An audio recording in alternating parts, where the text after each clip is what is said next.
A calm smile, a graceful posture, a bright and pure soprano voice that felt almost untouched by the dust of life. Audiences called her the Champagne Lady, the woman of soothing music, of peaceful Sunday evenings, of an America that wanted to believe everything was still beautiful. But behind that perfection was another story. Norma was not born at the top. She rose from humble years, from churches, recording studios, background singing sessions where no one remembered her face, and opportunities that seemed small but demanded strict discipline. To maintain that graceful image before millions of viewers, she had to hide the pressure, the exhaustion, and the loneliness of a woman who was constantly confined within the gentle image the public expected from her. Norma Zimmer had talent, faith, and astonishing endurance.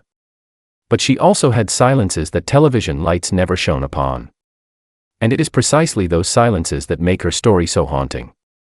Could a voice truly be that beautiful if behind it had not passed through so much pain? Norma Zimmer, born Norma Beatrice Larson, was born on July 13, 1923 on a dairy farm in Shoshone County, Idaho. Her childhood began in a place far removed from the entertainment world that the public would later come to know. It was the life of Norwegian and Finnish working people, of days tied to daily labor and communities where endurance was valued more than any applause.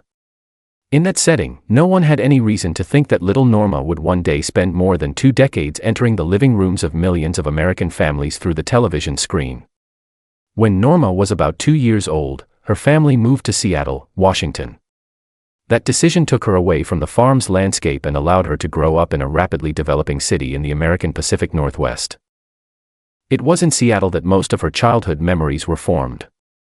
This was also where music gradually became a natural part of daily life, not as a future profession, but as a familiar language within the family. The person who had the greatest influence on Norma's early years was her father. He was a violin teacher and spent much of his life connected to music. In the Larson family home, the sound of the violin and music lessons appeared so regularly that Norma could hardly remember a time when she had not been exposed to music like her father. Young Norma soon wanted to learn the violin and once thought that it would be her path in the future.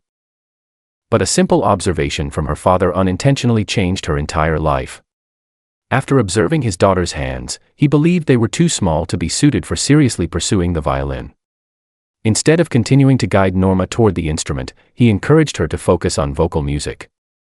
At the time, it was only a small adjustment in the musical education of a child. No one could have known that this decision would lead Norma down a completely different path, bringing her to become one of the most familiar voices on American television many decades later. Norma's childhood also took place as America was going through the difficult years of the Great Depression. Although there are not many documents recording the details of her family's economic circumstances, the experiences of a generation that grew up during that period often left a lasting mark.